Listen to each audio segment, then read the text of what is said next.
untuk kita semua. Berikut ini saya akan menampilkan video singkat materi konsep dasar ilmu ekonomi. Selamat menyaksikan. Halo teman-teman, bertemu lagi dengan saya Yohana Jibina Mailani. Saya akan menampilkan materi menyangkut konsep dasar ilmu ekonomi. Konsep dasar ilmu ekonomi terdiri atas 2 KD. Pertama, KD 3.1. Yang kedua, KD 4.1. Dengan indikator pencapaian kompetensi ada 3 sebagai berikut. Teman-teman, kita akan masuk pada inti materi kita hari ini menyangkut ilmu ekonomi. Secara etimologis, ekonomi berasal dari bahasa Yunani, yakni oikonomia. Kata ini terdiri dari 2 kata, yaitu oikos dan nomos. Maka secara singkat, ilmu ekonomi adalah ilmu yang mempelajari tentang caranya mengelola rumah tangga. Jadi, ilmu ekonomi merupakan ilmu yang mempelajari tentang cara manusia menentukan pilihan saat melakukan proses produksi dengan sumber daya yang terbatas. Berikut ini adalah rangkuman pengertian ilmu ekonomi menurut para ahli. Menurut Alfred Marshall, ilmu ekonomi merupakan ilmu atau studi yang mempelajari kehidupan manusia sehari-hari. Yang kedua, menurut J.B. Say mengatakan ilmu ekonomi adalah suatu kajian tentang peraturan yang menentukan kekayaan. Kemudian menurut David Ricardo menjelaskan ilmu ekonomi adalah suatu kajian tentang hukum berbagai jenis golongan masyarakat. Inti masalah ekonomi adalah kelangkaan. Kelangkaan seperti ini. Kelangkaan merupakan keadaan di mana alat pemuas kebutuhan yang ada atau yang dihasilkan setiap masyarakat kepada segenap warganya selalu kurang atau tidak sebanding dengan kebutuhan mereka. Adapun faktor-faktor yang menyebabkan timbulnya kelangkaan sebagai berikut. Yang pertama, pertumbuhan penduduk. Pertumbuhan penduduk yang semakin cepat tanpa disertai dengan proses produksi suatu alat pemuas kebutuhan yang memadai akan menyebabkan terhambatnya proses pemenuhan kebutuhan hidup manusia. Yang kedua, kemampuan produksi. Kemampuan produksi ditentukan oleh faktor produksi yang berupa tenaga kerja, modal, sumber daya alam, dan kewirausahaan. Faktor-faktor pendukung tersebut jumlahnya terbatas, sehingga otomatis akan berdampak pada terjadi atau tidaknya kelangkaan. Dan yang ketiga, perbedaan letak geografis. Kondisi alam di setiap belahan bumi ini tidaklah sama. Setiap wilayah memiliki karakteristik masing-masing. Dan yang keempat, bencana alam. Bencana alam seperti banjir, gempa bumi, tanah, longsor, gunung meletus, serta bencana alam lain merupakan salah satu faktor penyebab kelangkaan. Dari faktor-faktor tersebut timbulnya dampak daripada kelangkaan. Yang pertama, kenaikan harga. Jika permintaan lebih besar dari ketersediaan sumber daya, maka harga akan melambung tinggi. Yang kedua, pengangguran meningkat. Kelangkaan alat pemuas kebutuhan menyebabkan perputaran roda ekonomi tidak berjalan dengan lancar, sehingga banyak hal yang tidak dapat terpenuhi, termasuk pula ketersediaan sumber pembiayaan untuk mengaji tenaga kerja. Yang ketiga, angka kemiskinan bertambah. Minimnya sumber daya yang mampu menghadirkan daya beli berdampak pada ketidakmampuan untuk memenuhi kebutuhan. Dan yang keempat, kriminalitas meningkat. Untuk memuaskan kebutuhan, Seseorang harus memiliki alat tukar yang seimbang. Untuk memperoleh alat tukar diperlukan suatu usaha dan pengorbanan.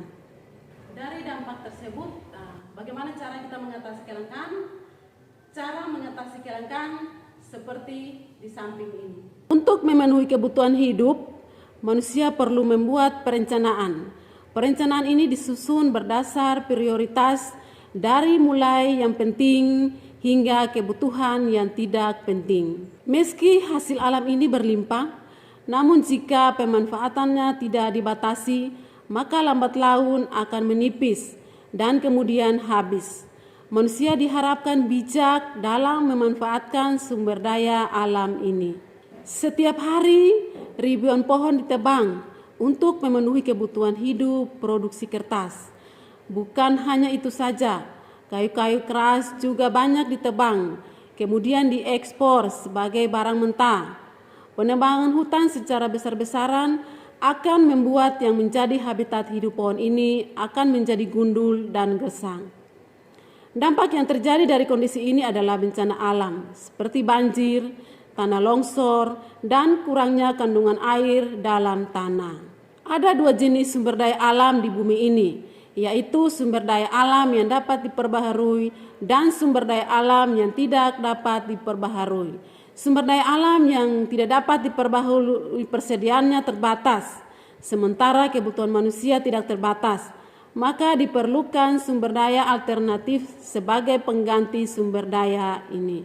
Kelangkaan sumber daya manusia yang berkualitas menyebabkan minimnya serapan bagi sumber daya manusia produktif. Kita masuk pada materi yang berikut, materi menyangkut kebutuhan. Yang pertama itu pengertian kebutuhan. Kebutuhan adalah keinginan manusia terhadap benda atau jasa yang dapat memberikan kepuasan jasmani maupun kebutuhan rohani. Kebutuhan manusia tidak terbatas pada kebutuhan yang bersifat konkret atau nyata, tetapi juga bersifat abstrak, tidak nyata. Misalnya rasa aman, ingin dihargai, atau dihormati.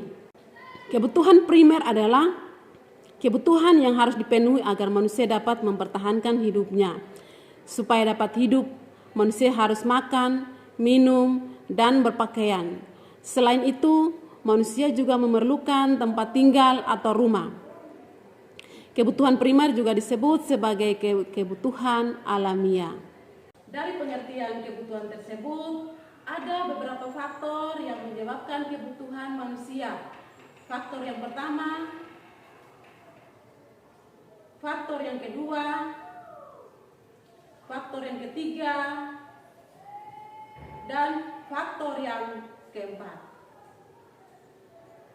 Dari pengertian kebutuhan, kita masuk macam-macam kebutuhan. Macam-macam kebutuhan terdiri atas 4. Yang pertama, yang kedua, yang ketiga, yang keempat. Kebutuhan tersier atau kebutuhan kemewahan adalah kebutuhan yang terjadi setelah kebutuhan primer dan sekunder terpenuhi. Ia masih memerlukan hal-hal lain yang tidaknya lebih tinggi, namun kebutuhan sekunder cenderung ke arah barang prestisi di dalam masyarakat. Misalnya berlian, mobil mewah, dan rumah mewah. Kebutuhan jasmani adalah kebutuhan yang berhubungan dengan jasmani, misalnya makanan, minuman, pakaian, dan olahraga. Kebutuhan rohani adalah kebutuhan yang merupakan upaya manusia untuk memenuhi kepuasan jiwa atau rohani seseorang, misalnya rekreasi, mendengarkan musik, dan beribadah. Kebutuhan individu adalah kebutuhan yang dirasakan oleh seseorang dalam pemenuhannya dapat dilakukan secara individu. Misalnya, petani membutuhkan cangkul, siswa membutuhkan buku tulis, dan pensil. Kebutuhan kelompok atau kolektif adalah kebutuhan yang dirasakan oleh kelompok orang secara bersamaan dan pemenuhannya dapat dilakukan secara bersama-sama. Misalnya, jalan raya, rumah sakit, dan tempat rekreasi. Kebutuhan sekarang adalah kebutuhan mendesak yang harus dipenuhi saat ini dan tidak boleh ditunda-tunda. Misalnya, obat bagi orang sakit, makan bagi orang yang lapar. Kebutuhan yang akan datang adalah kebutuhan yang sifatnya tidak terdesak dan dapat ditunda sampai dengan waktu yang telah ditentukan. Kebutuhan ini berhubungan dengan persediaan atau persiapan untuk waktu yang akan datang. Misalnya, orang tua menabung untuk persiapan sekolah anaknya dan asuransi. Dari macam-macam kebutuhan, ada pun faktor-faktor yang mempengaruhi kebutuhan. Peradaban adalah satu faktor yang membuat kebutuhan tiap zaman berbeda. Kebutuhan manusia pada zaman dahulu hanya tertuju pada kebutuhan primer. Misalnya, nenek moyang berpakaian memakai kulit kayu dan daun-daunan. Makan pun cukup ubi-ubian. Seiring perkembangan peradaban, semakin berkembang pula jenis kebutuhan. Manusia membutuhkan makanan lain yang bervariasi dan pakaian terbuat dari bahan yang bagus. Lingkungan termasuk salah satu faktor yang mempengaruhi kebutuhan manusia. Kebutuhan masyarakat yang mendiami sebuah pesisir berbeda dengan masyarakat yang mendiami pegunungan. Penduduk pesisir membutuhkan jaring, perahu, dan pancing agar dapat menangkap ikan di laut. Sedangkan penduduk pegunungan lebih membutuhkan cangkul, benih, tanaman, dan pupuk untuk bercocok tanam. Adat istiadat juga mempengaruhi perbedaan kebutuhan setiap individu atau kelompok. Misalkan, pria Jawa memiliki tradisi untuk menggunakan blakon, sedangkan pria di daerah lain tidak. Agama termasuk salah satu faktor yang membuat kebutuhan setiap individu berbeda. Misalnya, penganut agama Islam membutuhkan sajadah untuk salat dan dilarang mengkonsumsi daging babi, sedangkan penganut agama Hindu membutuhkan sesajen dalam upacara keagamaan dan dilarang mengkonsumsi daging sapi. Demikian video singkat materi konsep dasar ilmu ekonomi. Semoga bermanfaat untuk kita semua. Sekian dan salam.